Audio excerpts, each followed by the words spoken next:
Sebelum membahas soal yang kemarin diberikan, kita bahas dulu teori tentang kinematika, khususnya GLBB. Kinematika adalah ilmu yang mempelajari tentang gerak. Jadi segala sesuatu yang bergerak itu nanti dikajinya di dalam bab kinematika. Nah, apa itu GLBB? GLBB adalah gerak lurus berubah beraturan. Jadi di sini ada kuncinya adalah yang berubah.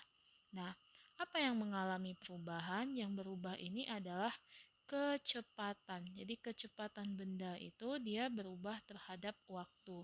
Jadi kecepatan benda yang bergerak itu dia mengalami pertambahan atau mengalami pengurangan. Jadi kalau dia mengalami kecepatan yang mengalami pertambahan, jadi kalau kecepatannya naik, misalnya dari 5 meter per sekon, di waktu ke 3 detik menjadi 15 meter per sekon. Terus ya di waktu 5 detik menjadi 20 meter per sekon. Nah, itu kan kecepatannya naik terhadap waktu. Nah, berarti di sini nanti dia ada percepatan. Jadi geraknya itu disebut GLBB yang dipercepat. Nah, jadi nanti ada GLBB dipercepat. Nah, bagaimana kalau kecepatannya turun? Kalau kecepatannya turun, maka nanti dia namanya adalah perlambatan. Perlambatan. Nah, jadi namanya nanti ada GLBB diperlambat. Jadi nanti GLBB itu dia ada dua, ada GLBB dipercepat, ada GLBB yang diperlambat. Nah, kalau GLBB dipercepat ini, A-nya ini tandanya positif. Kalau GLBB yang diperlambat, A ini nanti tandanya adalah negatif.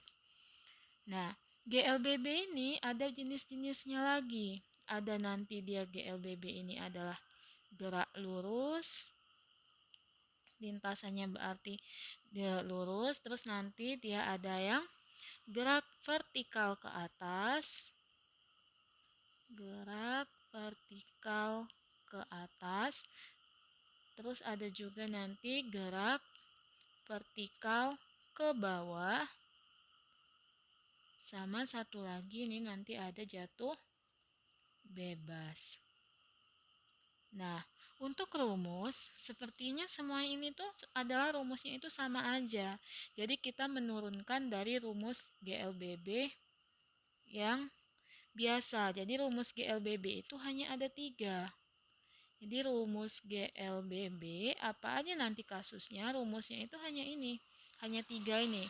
Yang pertama adalah kecepatan akhir V2 itu sama dengan kecepatan awal V1-nya ditambah dengan percepatan A dikalikan dengan selang waktu terjadinya perpindahan dari V1 menjadi V2. Jadi T itu adalah berapa lamanya terjadi perubahan kecepatan dari V1 ke V2. Itu adalah T-nya yang dimaksud definisinya.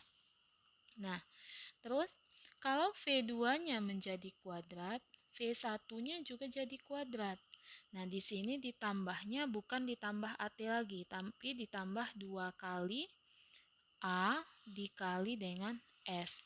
S ini adalah jarak yang ditempuh untuk terjadinya perubahan kecepatan dari V1 menjadi V2.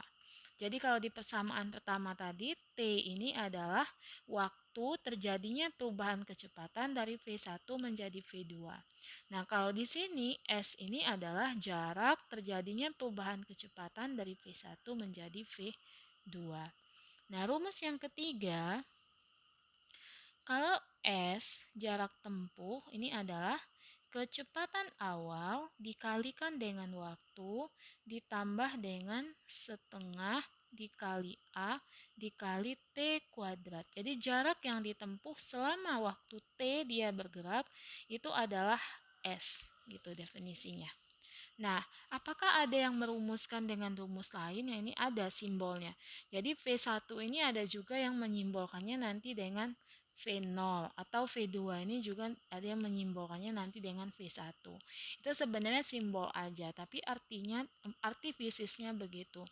Nah, dapat rumus ini dari mana? Dapat rumus ini dari penurunan perubahan kecepatan terhadap waktu, yaitu dari A. Jadi ini yang dimodifikasi. A itu adalah perubahan kecepatan dibagi dengan selang waktu terjadinya perubahan kecepatan itu.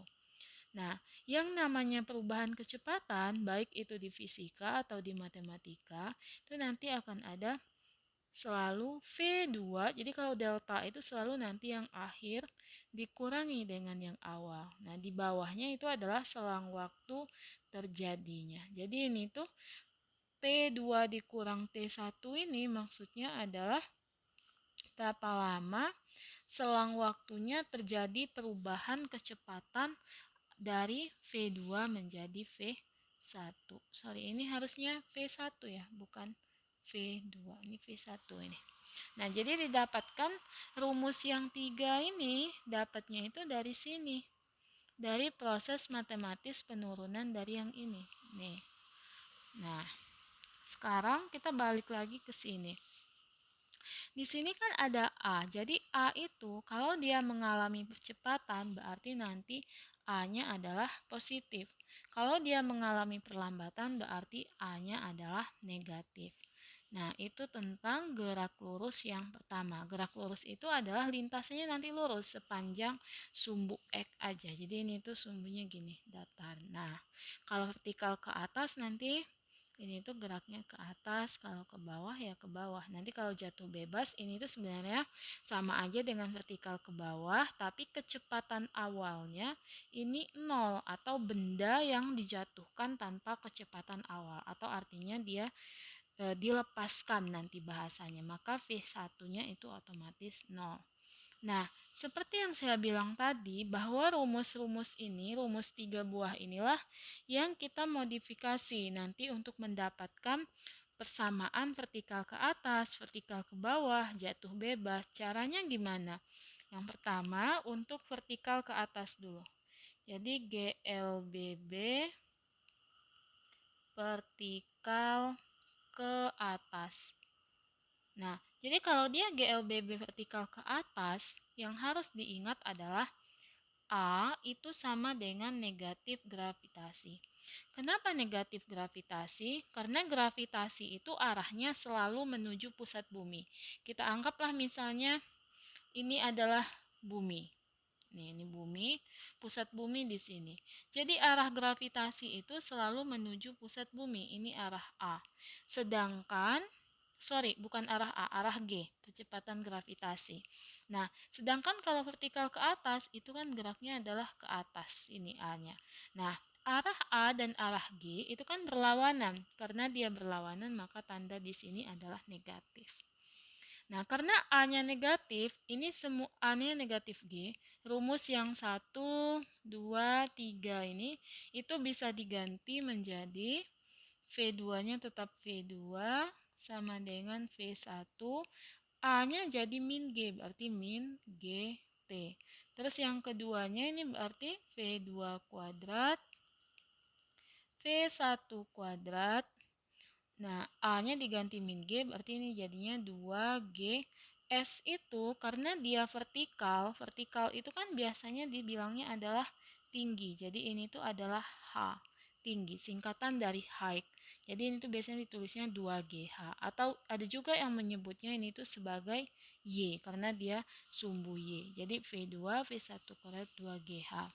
Nah, terus yang S itu karena kita di sini pakai H aja ya simbolnya, berarti S itu jadinya H sama dengan V1 dikali T, A-nya jadi min G, berarti jadinya setengah G T kuadrat.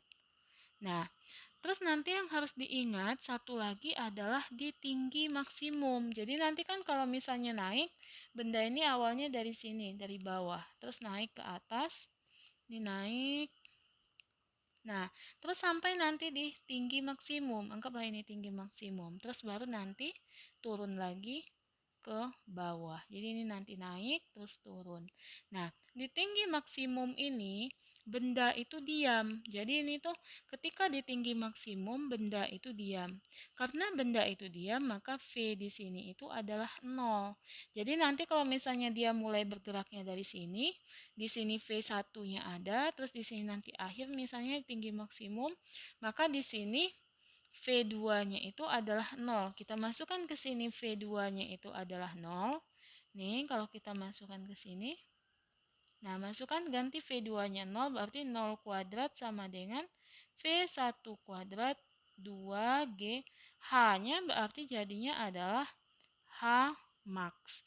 Nah, jadi nanti dapatlah rumus H max itu sama dengan akar dari V 1 kuadrat per 2G. Jadi nanti kalau di mana dapatnya rumus-rumus instan yang cepat itu, misalnya rumus T untuk mencapai maksimumnya berapa, H maksimumnya berapa, rumus-rumus cepat itu diturunkan dari yang tiga ini dengan konsep yang tadi. Kalau di tinggi maksimum itu, kecepatan benda itu adalah 0. Jadi benda itu diam sesaat di tinggi maksimum. Nah, begitu untuk vertikal ke atas. Bagaimana kalau dia vertikal ke bawah? Jadi kalau GLBB